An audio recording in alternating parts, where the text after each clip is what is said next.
Soul family, कैसे हैं आप सब। आई होप आप बहुत अच्छे होंगे। अपना नाम जप और इनर वर्क आपको किसी भी सिचुएशन में नहीं छोड़ना है, क्योंकि यही इस ट्विन फ्लेम जर्नी का आधार है। चलिए देख लेते हैं आपके डिवाइन मैस्कुलाइन का पहला कदम रियूनियन के लिए उठाया गया कौन सी सिचुएशन क्रिएट करता है, कौन सी सिचुएशन होती है जब वो रियूनियन के लिए पहला कदम उठाते हैं। प्लीज़ डिवाइन गाइड करें। 3 of pentacle, okay, 6 of sword, the hermit, king of wands, judgement, the moon, devil, queen of sword. देखिए गाइस, जब आपके डिवाइन मैस्कुलाइन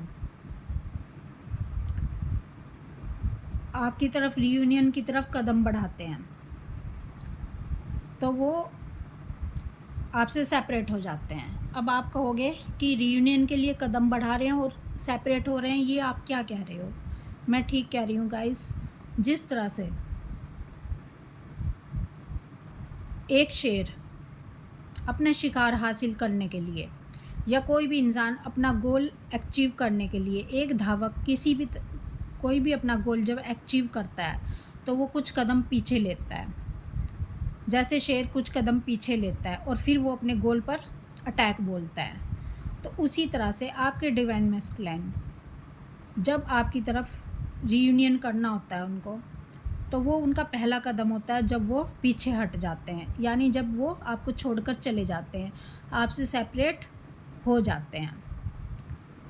तो गाइस, क्योंकि वो सेपरेट होते हैं वापस आने के लिए, आपको सदा सदा के लिए अपना बनाने के लिए, आपको पाने के लिए, क्योंकि उनको अपना कर्मा बैगेज क्लियर करना होता है अपने कार्मिकों से, थर्ड पार्टी से। ये थर्ड पार्टी का कार्ड निकला है गाइस, ये 3 नंबर का कार्ड है।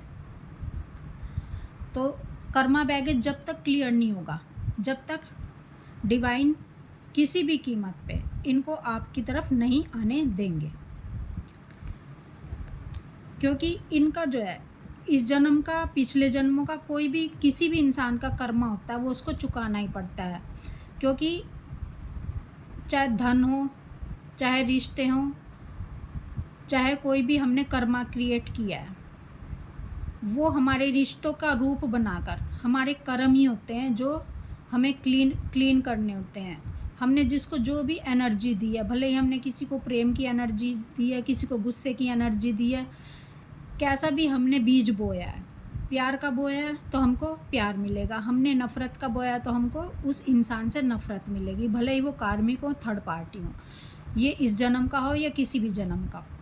तो आपके जो पर्सन है वो पीछे कदम उठाते हैं आपकी तरफ आने के लिए। इनका जो कर्म है थर्ड पार्टी से क्लीन होना होता है। कर्मा बैगेज जब ये क्लीन कर लेते हैं, क्लियर कर लेते हैं,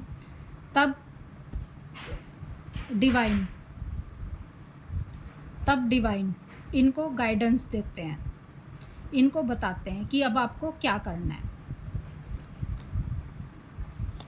जब तक ये अपना कर्मा क्लियर नहीं करेंगे, जब तक ये, देखो गाइस, अगर हमें हमारा किसी के ऊपर कर्जा है या हमें किसी को पैसा देना है, तो हमें सेलिब्रेशन करने का कोई हक नहीं होता कि लोगों का हमारे ऊपर कर्जा और हम इंजॉयमेंट कर रहे हैं पैसे से।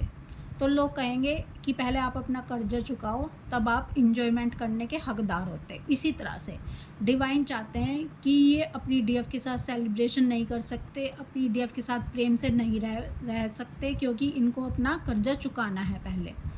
तो पहले डीएम हो या डीएफ हो, दोनों को अपना कर्जा पे बैक करना पड़ता ही है, कार्मिकों के साथ, थर्ड पार्टी के साथ, जितने भी आपके रिश्ते हैं, आपके अगले पिछले जन्मों के कर्मा हैं, वो क्लीन करने ही पड़ते हैं। सबको माफ़ करना पड़ता है और सबसे माफ़ी मांगनी पड़ती है, तब आपकी लाइफ में चेंजेस आते हैं,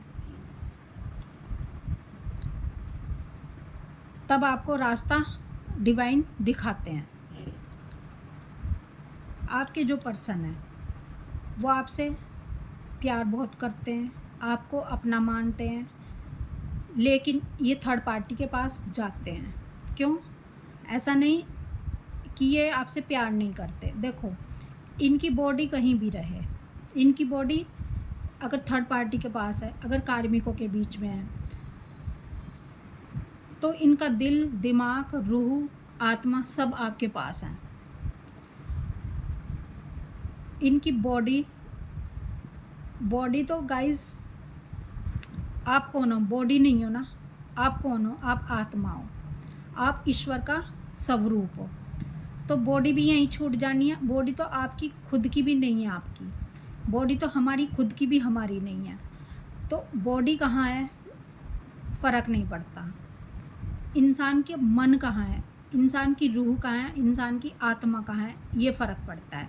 अगर ये थर्ड पार्टी के पास रहते हैं, अगर ये थर्ड पार्टी के करीब रहते हैं, उसे छूते हैं, तो ये इनके हाथ तो उसे छू रहे होते हैं, लेकिन इनकी आत्मा, इनकी रूह सब आपके पास होती है, इनका मन आपके पास ही होता है। उस समय भी आपको ही सोच रहे होते हैं, अपनी डीएफ को ही सोच रहे होते हैं। तो गाइज़, शरीर कहाँ है कोई फ़र्क नहीं पड़ता, क्योंकि इनकी डीएफ ने इस तरह से इन्हें प्यार किया है, इस तरह से चाहा है कि कोई इंसान इस तरह से चाह नहीं सकता, क्योंकि इनका प्यार निस्वार्थ है। और निस्वार्थ प्रेम की अलग ही खुशबू होती है। निस्वार्थ जो प्रेम होता है वो परमात्मा को पाने का एक रास्ता होता है। तो जब आपके पर्सन आपसे सेपरेट हो जाते हैं, आपसे दूर चले जाते हैं, समझ लो वो कुछ कदम पीछे हट रहे हैं। उनको परमानेंट आपका होना है, आपकी तरफ आना है, बस उनको भेजा गया है या वो गए हैं अपना कर्मा पे बैक करने, और तब आपका और उनका डिवाइन जजमेंट करते हैं। तब आप दोनों एक दूसरे के करीब आ पाते हैं। हमेशा के लिए आपके जो पर्सन है वो आपके हो जाते हैं। ये डिवाइन की हरी झंडी डिवाइन दे देते हैं कि अब आपने अपना जितना कर्मा बैगेज था वो क्लीन हो गया आप दोनों का।